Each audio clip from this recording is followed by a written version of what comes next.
Hello, everyone, and welcome to the first episode of the Cybrary Intruder Alert podcast. I'm your host, Marcus Hutchins, and some of you may know me as Malware Tech from social media platforms such as YouTube, TikTok, and Twitch. And today we've got some pretty interesting topics coming up. We're going to be talking about, does TikTok spy on you? Is it a national security threat? And should it be banned? We're also going to be talking about the AI developments and the IT job market. If you're new here, which hopefully you are, because we haven't actually filmed any episodes yet, and time travel scares me, we are going to be recording all episodes live, so you can tune in on, I believe, YouTube, Twitch, and LinkedIn. So also make sure to subscribe on those channels so that you never miss an episode. And I'm here with my co-host Matt Mullins, who I'm going to let introduce himself. Hey, thanks. Yeah, Matt Mullins. My background is I'm a red teamer and red team manager for a number of years. I've worked pretty much in a different, I guess, silo than yourself in the sense of I went through the corporate structure of help desk farm, and then I went to incident response for voice networks. And then from there, pivoted over to application security and pen testing, and then finally into red teaming for a lot of large companies / organizations that you probably have heard about or seen in your everyday life if you're, looking what's in your wallet or something like that. A lot of certs too that, vary wildly. So yeah, I'll throw that out there as well. So pretty much the opposite background to me. I don't think I have any qualifications at all. I took an IT diploma in well, it would have been, I think, the English version of high school, maybe. Mm. Didn't go down so well. Was very very boring. Ended up, I think, getting my first job straight out of high school and going from there. So very different background, and I'm definitely impressed with anyone who can do help desk. I don't think I can handle the stress, honestly. It's pretty brutal to your point. Like I just remember there were a number of awkward conversations that I had because it was my first real job where I was on the phone. So, you're young, like you're on the phones, and then like someone's like, "Hey, I need you to help me fix this thing." You're like, "Cool, I've got you." And then the call quickly descends into chaos, and they're telling you that they're going to come down to the corporate office and they're going to punch you in the face, and you're like, "Cool, I'd love to see you do that," And then the call ends, and then your manager peeks their head around your cubicle. This was at Circuit City, like years and years ago. They're not even around, obviously, anymore. And they were like, "Yeah, you can't tell customers to come and try to punch you in the face. Like that's we're getting you for that." So, a lot of a lot of awkward conversations for that. The mission control / incident response stuff that I did was pretty funny too, because one of the first like moments on the job, like one of the first nights, because it was overnight, right? And we had all the systems go down, including the Cisco VoIP phones and stuff like that. And so I'm like brand new, and I'm like, this is my first security job. So cool. How do I open up a GEM bridge, a general incident management bridge, if the phones don't work? And like the senior on call with me was just like, I don't know, I guess we just sit here and wait, So spicy. Yeah. I've never actually done incident response. Well, not officially, but I actually had someone tell me their first incident response job was for the NHS during WannaCry, and Oh, dude. that has got to be a trial by fire. It's like, yeah, your first day on the job, North Korea has decided to ravage your country's healthcare system. Good Yeah. luck. Good luck. Have fun. I think I would have quit, to be honest. That would be, I'm not cut out for this. I'm out later. Yeah, it's any of those roles, especially when you're on call for something critical, like there's been instances that I've helped work from the offensive side, like Log4j. That was just That was a whoa. nightmare. Yeah, man. And then like, you're the technical expert on the offensive side. So like, people are like, what do we validate our testing for? And you're like, well, let me find out. I'm literally dropping into this with you all, and there's a lot of eyes locked on you asking like, how do you make this work? How do you get this POC to work? And then whatever organizational, limitations you might have, like, because I think Hunters came out with like a good tool initially, right? When Oh, it first yeah, came out. yeah. And a lot of organizations went to it, but then there was a lot of other organizations based off of the way that they sat with, the government or whatever, where they couldn't actually use that tool because they're afraid that there was, what if they get breached, right? And then whatever else. So there's a lot of craziness associated with that. So yeah, always a good time trying to put out the fire. Oh yeah, I got pulled onto Log4j as well, and Oof. oh my god, that was a nightmare. It was like right before Christmas, if I remember correctly. Yep. It was like a week or two before Christmas, and I remember someone actually asked me quite recently. They were like, "When do you think Log4j will be like finally patched on all the systems?" And I'm like, honestly, the heat death of the universe probably, Yeah. because those kind of things go away around for a while. Like we're still dealing with the config bug, the decom one from 2008. Like there are still systems vulnerable to that, and with like Yeah. something as deeply integrated as Log4j, I don't think we'll ever see the end of that one. Yeah, no, I think you're 110% right, man. Like, I mean, when you think about how people spin up things in general, I mean, sure, you could think about like the perimeter, right? Perimeters usually there's a little bit more scrutiny, but internal to networks and things like that, I guarantee, like it's like Yeah. middleware issues, right? Middleware issues will never ever go. Misconfigurations for middleware will never go away. Like they'll always exist. To your point, like those things. Yeah, I think like the big thing is it was a library, so it's not like they can just update the software. It's like everyone who uses that library has to individually update their software. They have to push out the software, and then Mhm. every single customer has to reinstall it. And it's like Yeah. that's just never going to happen. No, no, never. And then to your point too with that, like with the updates, I mean, goodness gracious, like outdated components and like vulnerable components has been like OWASP or like under the scrutiny of like pen testing like departments slash teams for how many years now? How many decades now? Like, good Yeah, luck. it's an uphill battle. So we got our first topic, which is the one everyone loves, TikTok. Mm, So if you have somehow managed to evade the talk of this every day for the last 2 years, TikTok is a social media platform. It it's kind of like the Instagram Reels or the YouTube Shorts. yeah. It's owned by a Chinese company, and there's been a lot of discussion around. Firstly, is it spying on users? Is the app gathering data that it shouldn't? Is it putting American users at risk? And then there's kind of a second ongoing debate as well about whether the app is a national security problem. Mm, So I guess we start off with thoughts on that.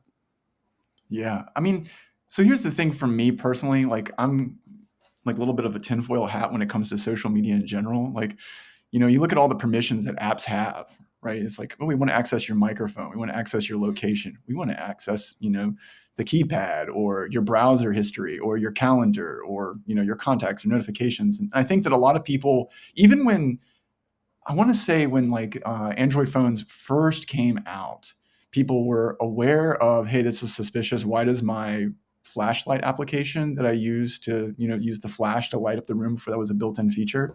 Why does that need to access my location, right, or something like that?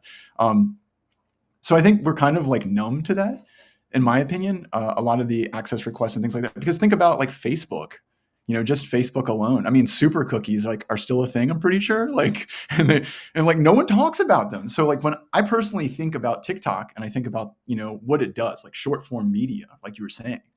I mean, and okay, so we got a lot of apps that can do that. There's YouTube Shorts. There's all sorts of things, but yet this one particular application is getting a lot of scrutiny. So, I don't know, all social media is bad in my opinion. I like it. I mean, it's a necessary evil, right? Because you have to be able to contact people. Yeah. I kind of lean towards the all social media is bad, but also it's a kind of bad I'm okay with accepting. I actually Yeah. remember I think it was Facebook. Like something absolutely blew my mind when I first heard it, and it's that Facebook has like they have like a package that a lot of sites deploy. So like every single site you go to probably reaches out to Facebook, and if you're logged into your Facebook, it isn't just tracking you on Facebook. Like any site you go to while logged into Facebook, and also while logged out, it can track your IP as well. So they actually Mm, like essentially have your browsing history, and like that blew my mind. But then, kind of, my personal argument is that that is the business of social media, right? sure. They gather a lot of user data and then they sell that off to advertisers, and that's how they make money. And of course, if the issue was user privacy, then we'd kind of be expecting to see some laws that say, "Hey, this is what you can gather, this is what you can't gather." But we're not seeing that. In fact, let's assume TikTok is actually banned. Hmm. well, they can just go and buy that data from one of the other social media platforms, one of their Exactly. data brokers. So it definitely feels like the privacy aspect is kind of smoke and mirrors, given that there has been no proposed legislation to stop any social media platforms from gathering data. Yeah. I agree with you 100% on that one as well. Because, I mean, if it was really about privacy and protecting the individual, right, and you know, being tracked and things like that, I mean, surely there'd be some sort of ramifications for that for a lot of the organizations that are already out there. I mean, I think that there's some uncomfortable truths also with when we think about social media. Again, tinfoil hat as well. When we think about like government tracking and things like that, like there's so much juicy information that's useful, I'm sure, to them, where maybe it's an issue. This is rang the bell because they wouldn't play ball the same way that Facebook would. I'll It's be that certainly guy. possible. No, I definitely, yeah, because like the US is kind of, I mean, they're used to having control over like pretty much every big social media platform is American run. Hmm. And TikTok is like the wild card. It's the first time China has had like a major social media platform that is popular with like Western users. Yeah. Yeah. I mean, the other thing I was going to say too is think about Zoom. I mean, Zoom when it first came out, one was just crazy vulnerable. Oh Like, yeah. there's just stuff like popping up left and right. Like you can send a link and then you can get an NTLM relay out of it. And you're like, wait, what? For Zoom? But what was so interesting about it is I was reading an article a long time ago. So I don't know if this is currently valid, but essentially someone who did some sort of tracking on the way the traffic would move to Zoom's servers or something like that, and they said that they had discovered that a lot of the traffic is routed through China, like intentionally or unintentionally. Yeah, And I had so, that too. yeah, so like I think that's a really interesting, awkward comment in the room because a lot of people use Zoom. So we're really worried about TikTok and like the Chinese government spying on like, American citizens potentially or the privacy associated with it, but like route all of our traffic on Zoom, which has access to your microphone through China. It's totes legit. Let's go for that. Yeah, it feels very tunnel vision. Like I don't want to be the tinfoil hat guy, but I feel like there is a little more to it because they have kind of singled this app out. Mm, Um, like the European Union has GDPR. I think California has its own equivalent of the privacy law. And the US, what does the US have? Well, I don't think there's even a minimum price for how much my data is worth. yeah. Yeah, you're right about that one. And the GDPR thing too, like I think there was a lot of hope when it was first being rolled out that it was going to impact the global market in such a way that people would essentially become blanket compliant with GDPR, in some sense. And so American users would reap the benefits per se of that. But obviously that's not entirely true in a lot of senses. So I Sounds digress. a bit like trickle down economics there. Yeah. Don't think that's going to work. But yeah, then there's the other angle, which I do digress with. I think the privacy angle is very much we're just fixating on this one app because we can. And then you have the national security angle, which is TikTok could be used to influence users. I think I heard like the last stat I heard was something like 150 million Americans are on TikTok, which blew my Wow. mind because that's like half of America. And I always Yeah. thought it was like the Gen Z app, like anyone above like the age of 25 isn't on there. But apparently it's very commonly used by a lot of Americans, and they're worried that China could kind of quietly push out propaganda through the app. Um, but of course, like my argument is like, do we put people in jail because they could commit a crime? Like, do we go, well, you are physically capable of robbing a bank, so we're going to put you in jail? No, like we use could as a way to prepare for would. Like if we think it could push propaganda, then that's a good reason to watch it more closely and see if they do that. But like straight out banning it because they could do something but aren't seems a little bit crazy. And then you've kind of got the whole Second Amendment, sorry, the First Amendment, where they don't really have any ability to regulate their own platforms. Like the US government cannot interfere in free speech, which means they can't tell Twitter what Yeah. tweets to delete. They can't tell Facebook what posts to delete. So China could literally just come along, sign up to Facebook, start posting whatever they want, and we would have a hard time getting rid of it because there is no Yeah. law that allows the government to censor social media. So, like, if I was China, I wouldn't even really bother with TikTok. I would just sign up a Twitter account or something. Yeah, yeah, that's a really good point too. I mean, I know that there's been a lot of conversation with you know, not getting pulled into like the conversation about politics and like social media, but like, a lot of points have been made about influence that have been made, you know, to drive political opinion. And it's a Mm, great it's a great point that you're making, because if that was really the vector that they were going to use, why would they spend all the dev time to like yeah. create an application and spend millions of dollars hiring people to maintain infrastructure when they could literally just like go on Facebook and post a bunch of, well, I think blah blah blah blah. I hope my candidate wins, and like here's some Yeah. cheap inkwell T-shirts or something like that you can buy that support my cause. Yeah, I mean, like it's cheap. Like you can, it's not primarily for like propaganda purposes, but you can bulk buy active social media accounts. I think it's Yeah, something like a couple of dollars for thousands of them. So it's like, do I pay a couple of dollars for 1,000 Facebook accounts, or do I spend like $1 trillion making the world's most yeah, popular social media platform and yeah. then set it on fire? Yeah, and even to your point, like there's no way. I mean, I'm sure there's a degree of control you could have based on the objective, but it would be extremely difficult to make something viral, right? That is that popular as a platform. You're competing against Facebook, Instagram, all those other, YouTube and things like that. Those types of media formats, and they're not all like apples to apples, but the point being that you're punching up, Mm, against the heavyweight contenders. That's very difficult to do. So again, to your point, to engineer something solely for the purpose of, espionage or, cultural derailment or something crazy like that, that seems like a very, very, very long shot. That's a heck of mm. a Hail Mary to put all your eggs in that basket versus just going on and, search engine optimization poisoning, to some degree, or like, just posting on Facebook or whatever.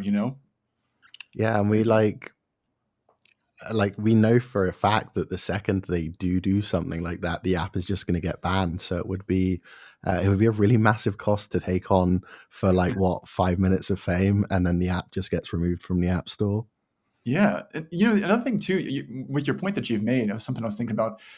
I had heard kind of in the buzz and like social media or something like that, where people were saying, well, TikTok in China displays, kids like videos that are like Mm, aligned towards like science and being an astronaut. And in America, it's like not so much. And they think that, the perspective that they're building is that, oh, well, look, they're pushing their population to pursue STEM, and they're pushing for our population not to.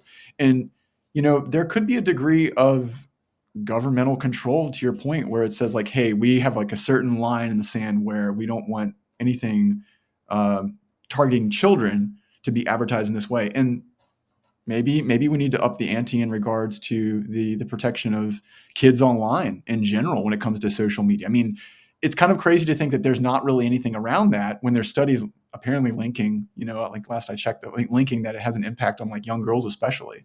Whereas yeah.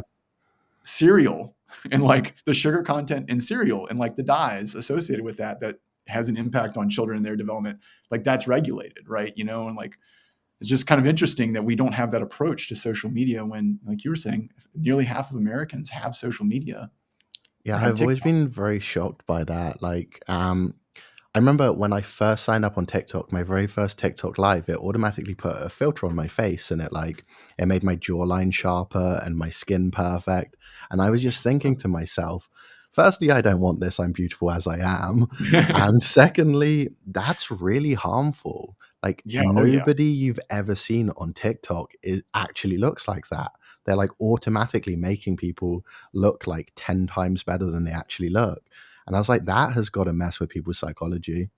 Oh yeah. Oh, for sure. I mean, that alone. I mean, just I mean, having a daughter like that, I'm like worried about that in the background, like, oh, social media, because they're going to be exposed to it. To your point, and if that's like the default filter, I mean, what does that say about like image and personal beauty standards and things like that? I mean, that's obviously going to derail that whole natural development and maturity that's associated with that. Like, hey, this is what I look like. I'm okay with this. Like, or like you're Mm. saying, I look good. Like so. Absolutely. Yeah, it's very concerning.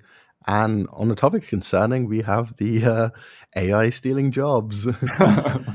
So with the advance of ChatGPT and GPT-focused AIs in general, a lot of people are worried that engineers and people in the technology sector are going to be pushed out. They're going to start just replacing jobs with AI, and they won't have need for workers anymore. Yeah, that's another interesting one. I mean, you know, what strikes me the most interesting about ChatGPT and about that process is, to me, I've always thought of it as a really nice tool. You know, like you can give it like basic prompts for scripts, and it will give you a script. And then usually, if you get a script, you know, you want to read through it anyways, like, and you want to modify it, and you want to, you know, make sure that it runs well, it fits the actual need, because there are still errors that ChatGPT spits out. Um, but the weird part is like, and I'm sure you probably noticed this by playing with it. Sometimes you'll give it a prompt and it will give you kind of the same style of text, kind of regurgitated in different ways. And so when I hear that, some jobs are going to inevitably be impacted with automation. That's just technology. Technology kind of changes the way we work in general. But like, you know, a lot of this stuff I'm sure there will be in the future, and I know that there's research that's been going on right now for detection of AI modifications of videos and text and things like that. So, you know, it's going to take some jobs out. It probably will create a bunch of jobs, you know, in some senses, I would imagine, you know. Yeah, like I picked up on the same thing you did. I think I asked it to write an essay, and the Mhm. essay was really just the same sentence rephrased about 15 different times. And I Yeah, was like, like, oh wow, it can imitate me trying to give a speech with ADHD. It's like it's a cool thing, but I don't know that most people want this. yeah, But I think I'm kind of on the fence about whether it's going to be a negative or a positive. I think it really depends on how fast it evolves, true. because like with normal automation, it evolves slow enough that we can find the people who do get laid off new jobs, or they can retrain to other industries or whatever. But Mhm. if there was like suddenly explosion where like, okay, all of tech is now redundant, I don't think we would have the infrastructure to handle that. Yeah, you know, and that's a really good point too about the infrastructure side, because when I think of infrastructure and like the big ripples that have been made recently has been cloud. You know, a lot of people going from local infrastructure and the care and feeding of legacy systems to just forklifting everything in the cloud. You know, and that did change a lot, but we still have a need for Cisco certified internet engineers, you Mm. know, and like those roles are out there right now and they still probably pay pretty well.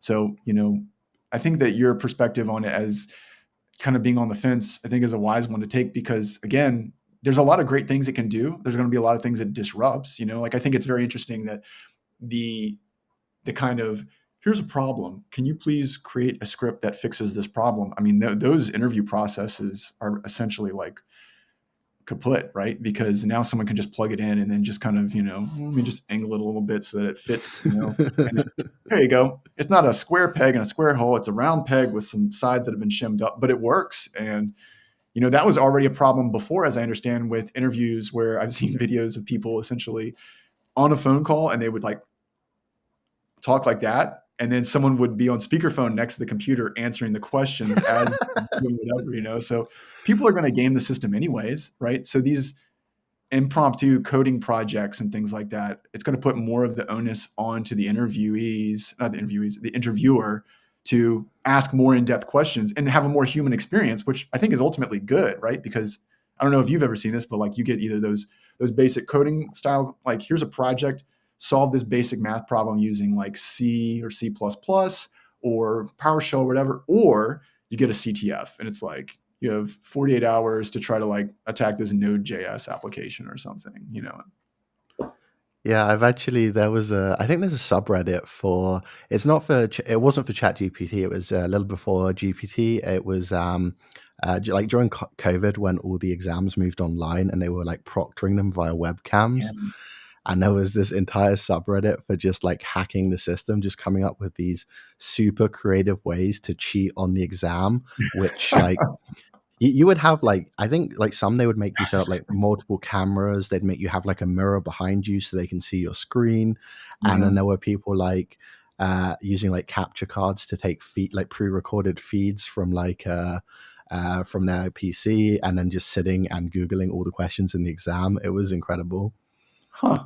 Yeah. I mean, people are going to find creative ways to work around systems, like systems intended to restrict no cheating, please. And then, it's like the kid you knew in school who would like write the answers on like their pen or like on pieces of paper Mm. really super small, and they're sitting here like going like, what was, so I it's mean, going to that's be, pretty much our job is to subvert systems.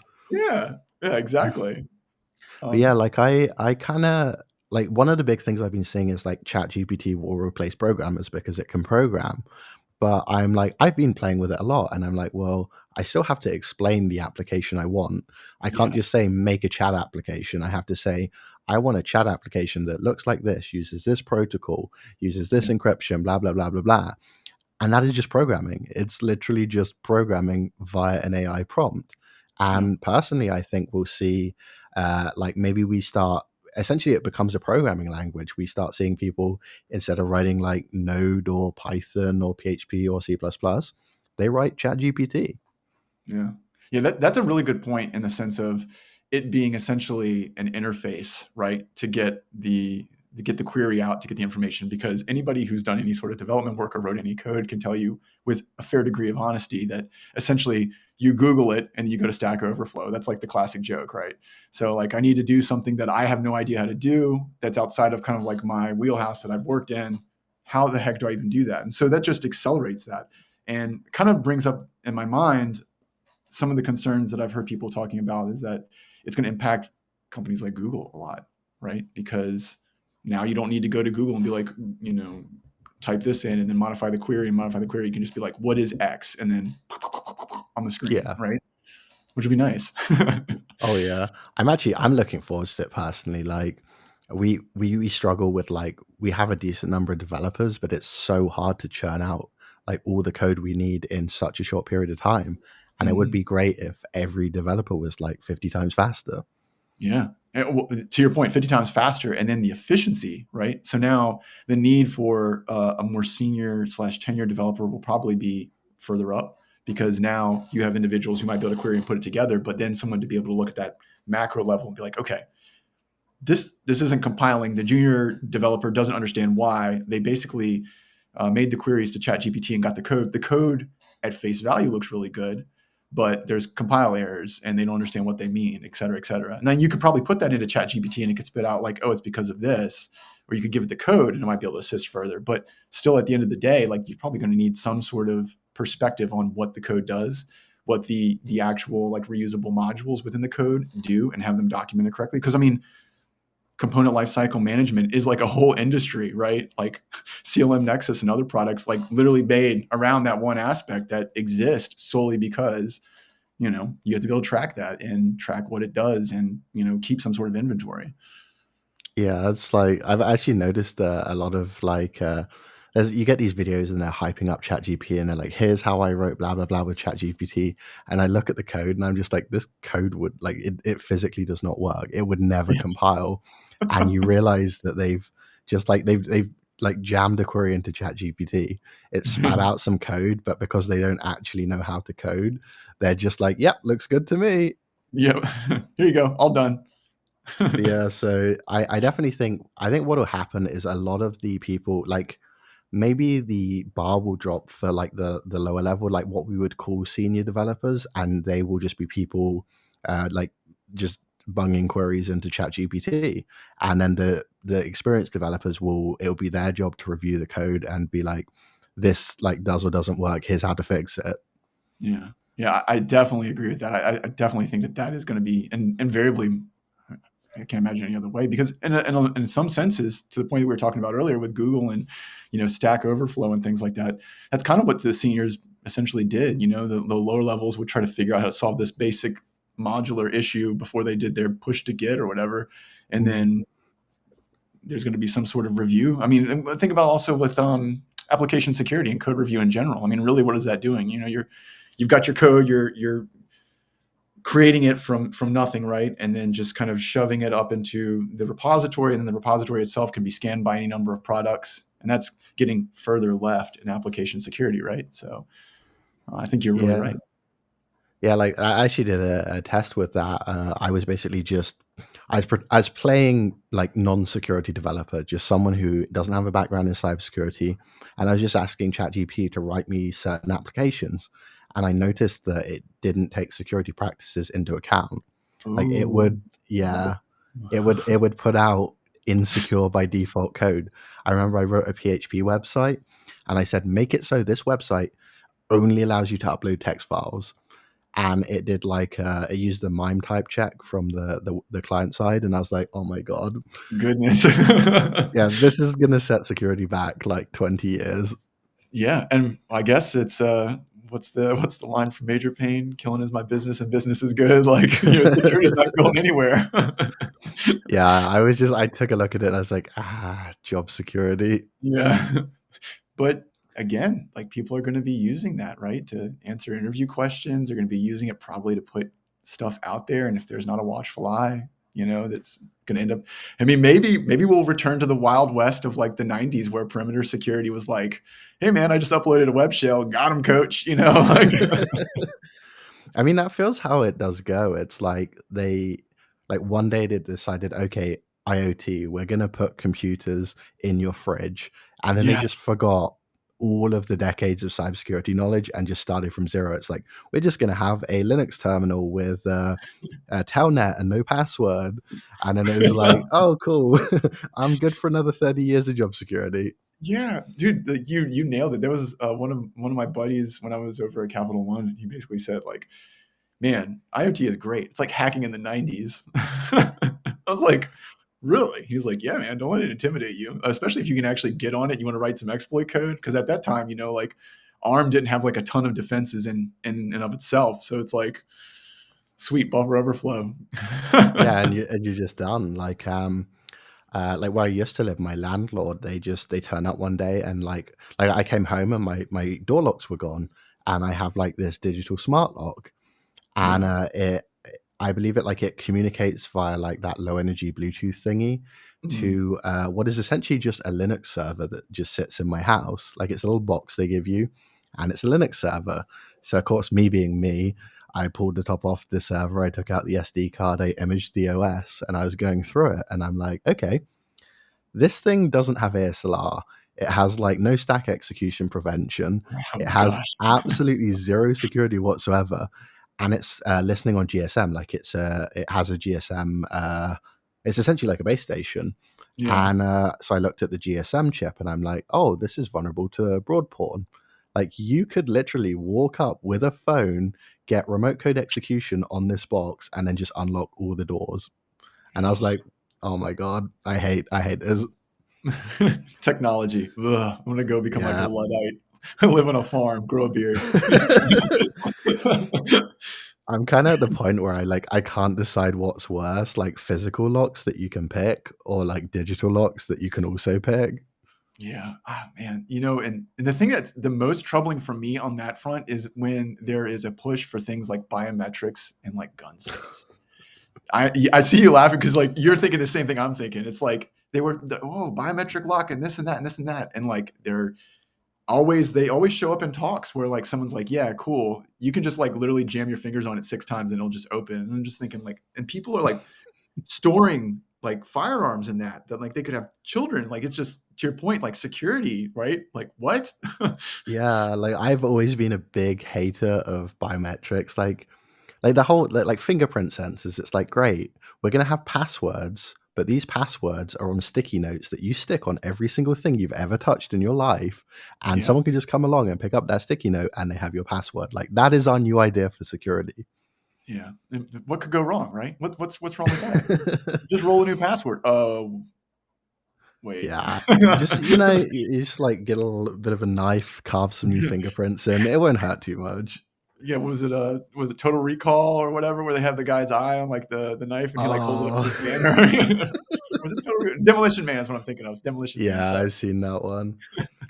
But then I remember what was the first one? It was like voice ID. Like they introduced this. I think it was like late 90s, early 2000s. And I took one look at it, and I'm just like, there's no way you cannot recreate someone's voice from a Yeah. recording. Like there's no way. And Yeah. surprisingly, it took a long time. It's like it was only this year that someone actually managed to break that system with AI. or at least Huh. publicly. Yeah. Yeah, that's an odd one because I hadn't thought about that until you literally had said I think it's something that was, like, in a textbook or something, like, I've always heard it's always been biometrics like, eye or fingerprint, and then, like, UB keys, like, something you have or something like that, Mm, like that there's a whole different smorgasbord of issues, like, sometimes with the implementation of those tools too, but, like, yeah, the voice one is especially if it wasn't broken until recently, that's really curious because just like seems so inherently like on the same page as like the Captain Crunch whistle from like forever ago. yeah. Like what? Like, I was thinking you don't even need AI, like, I'm pretty sure, like, a good enough voice actor could just, like, imitate your voice, and, like, Yeah. this was the security system for bank accounts, like, in the UK, Oh. it was like uh, they just basically called me and they're like, "Hey, would you like to set up our new secure authentication method?" And I was like, "What is it?" And it's like, "Well, as you're talking, we'll just listen to your voice and then we'll know it's you. And then that way you don't have to have a password." And I was like, "This is the worst thing I've ever heard of in my life." What's the scene from the IT Crowd where the demolition truck is coming out and he's like, "What's the OS that the bomb truck runs on?" He goes, "Oh, it runs on Windows 98 or something." He goes, "Oh God, we're all gonna die." That's all Yeah, I can think that about when was you said my feeling. oh, we're doomed.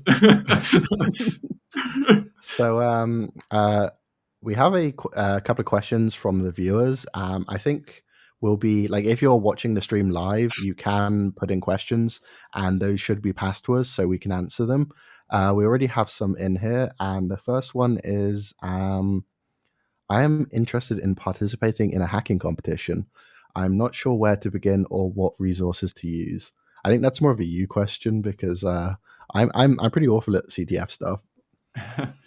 Yeah, I would say with like a CTF, if you're really curious and you're eager to get into it, I would just go. Just go. I mean, fail early, fail fast, fail hard, get the jitters out of the way. Because like your first CTF is probably going to be horrible anyways. That's just my opinion. And I mean, if you wanted to kind of stave off some of the embarrassment of like, not feeling like a square, which no one's going to be judging you. I'll be honest. As long as it's a good crowd you're with. If they're judging you, it's probably not like a CTF. You're probably going to look back on fondly anyways. Um, because most of the hacker community and most of the community that like, runs conferences and things like that and hosts CTFs, they'll have like an entry level CTF. That's more of like a game of Jeopardy style approach, right? Or when it comes to like a technical one, there's going to have graduated approaches. Usually, it's not like hardcore like DEF CON, like reverse the badge, which leads to this and this and this, right? Usually, that's not out the gate. So my advice would be just go, just try, learn, know that you're going to fail, have the expectation you're going to fail. The other thing I was going to say is if you want to try to stave off some of the initial like I have no idea what I'm doing, familiarize yourself with Linux, familiarize with Windows command line, learn how to use Nmap and some of the switches, learn how to use things like exploit DB to query or searchsploit to query like kind of some pre-compiled or pre-listed vulnerabilities. Not technically pre-compiled, you'd have to compile them if it's on searchsploit, but that and like understanding some basics on Metasploit is what I would say. Yeah, like I think I've done like maybe 3 or 4 CTFs in my life, and the one thing I've noticed is you can't really prepare for them. Like every CTF is different, and Yep. you can like even if you're like actually really good at cybersecurity, I've like had ones where I've turned up and it'll be like I'm not very good at cryptography. I'm good at like a lot of other things, but it'll be like cryptography, and I'll just be like, oh no. Uh, and like you have stuff like Hack the Box where Yep. you can see CTFs that people have made and you can just practice. But ultimately there's always going to be that CTF you just I guess show up to and it's not your jam. Yeah, yeah, you're exactly right. I mean, the other thing I was going to say too, when you were talking about Hack the Box, like VulnHub back in the day, I used to download tons of those, and that was like my thing. Like I'm flying to a gig where we're going to be doing like some sort of like test, and we have to be on site. Cool, I'm going to download a VulnHub box, and like it was such like a mixed bag. To your point, like I was pretty good. I thought, right? So you go in, you do your process, your flow, and you're like sitting here on like a 6-hour flight, and you're like, I'm about to run out of battery, and I haven't gotten a shell yet. I feel like an idiot. So it's going to happen, right? There's always going to be stuff. To your point, so Yeah. I think that reminds me of my first ever. I don't know if it was a CTF, but it was something in person. And I showed up with my my big beefy gaming laptop, like high end NVIDIA GPU, the light up keyboard, and yes, there was no power outlets. They had no power outlets in the room. Like that seems like bad forethought on their side, but Yeah, totally. I was like, oh no, I've got about 3 minutes before my fully charged laptop dies. And then someone came over and they're like, why don't you turn off the keyboard LEDs? That should save you about a minute. Dude, you know, it's funny too. It was like when those, like, I forget what it was. It was like Rise of Gamers or something like that. It was like one of the brands that they had at Best Buy, and I got that with one of my buddies in college. And we'd show up, and we're like in class. Everyone's got like their MacBook Pro or like these very like subdued like ThinkPads, and I'm like, "Welcome to the rave, ladies and gents." About to get serious up in here. Yeah. No, that was definitely me. Except of course the damn thing died after 3 minutes Yeah. and then I looked like an And idiot. we get really super hot, in like no time, your lap is on fire. Like, Yep, absolutely. So we have another question here. I have Security Plus and CISA Plus. I don't know how that's pronounced. As you can see, I'm very good at certs. But I'm really struggling to even get one interview after 200 plus applications. What am I doing wrong? Yeah, that's a tough one. You know, I would say from my perspective, the resume is the single sheet of paper they're going to judge you off of. I know, having interviewed people for, you know, application security roles, for pen test roles, for red team roles, have been on like kind of the technical review for some SOC roles, you know, the first thing that we will get is your resume. So, um, for me personally, this is just me, and I'm probably gonna get like booed and sheep sticked off the stage. But like, if the resume is really long, like I'm like not feeling the vibe already. It's like a vibe check for me. Like, Mm, you know, my personal resume is one sheet, just one page. I list the most prevalent stuff at the very bottom is just like the dates I was there, what my role was in the company. And then like the last 2 to 3, I give like a little bit more. And then I have like my certs over to the side, like, you know, like a race car, like my race car logos on the side of it to letting you know what makes me go fast. And then like some of my like, you know, social engagements, you know, like mentor at GrimCon or whatever else. And then my personal information, because the idea is, you know, if you're applying for a job, you should be applying for jobs that like, you know, fit, you know, your skill set and where you're at in your career. And then also you want them to be like, that's interesting. I'd like to talk to this individual. Right. So if it's like, let me tell you the story of how I left the Shire, all 7,000 pages. Like they're probably not going to be interested in that. So that's my personal pro tip. You know, there's also ways that people have like kind of gamed the system.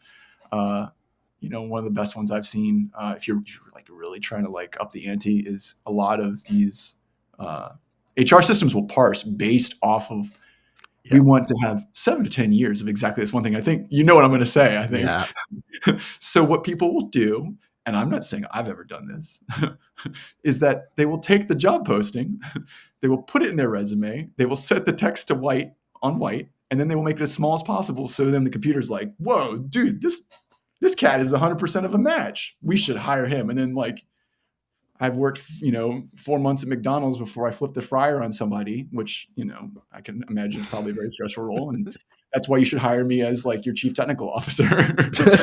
So, you know, and if HR is doing their job, they should be reading it. But, you know, crazier things have happened where it's like we require a CISSP, you know, Security Plus, CISA Plus, or whatever. And then like, you know, it's not actually on your resume, but the system gave it a check mark and then HR passed it on. So yeah. just by So that is the more, I guess, malicious advice, yeah.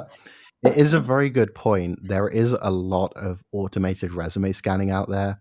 Like you Mm, cannot expect that it is going to be a human who even reads your like at all. Like usually it goes through a system that does a first pass review, but there are some companies where they're just no human is actually going to read your resume.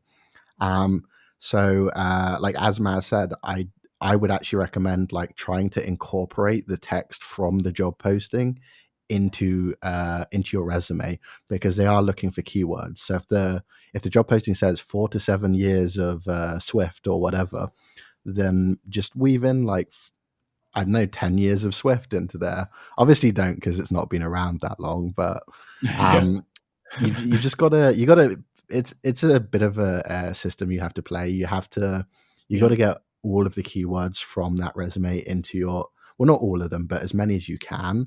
And I also agree with the too long resume is not good. Yeah. Um, and the other thing I maybe like, sure there's somewhere on the internet where you can find successful resumes. Like maybe there's a subreddit or something. So I would like definitely go out there and compare your resume to Mhm. what has worked for other people. Um, and I think there are actually people in cybersecurity who do offer like resume review classes. So Yeah. if you can find your way into one of those are like the most invaluable experience you can get.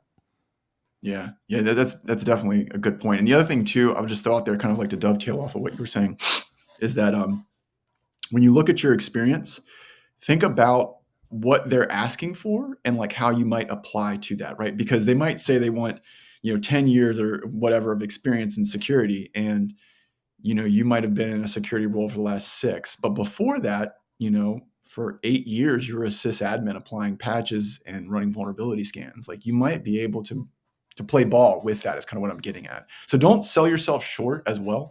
The other thing is, and this is the last thing I'll say on it, because um, it's I think it's an interesting problem that there's so many job openings, but then like so many people apply for things, is that it's a numbers game. If you put in 200 and you get back like 5, and then from those 5 you got one phone interview, you kind of know, well, this is the lay of the land for the market for the role that I want.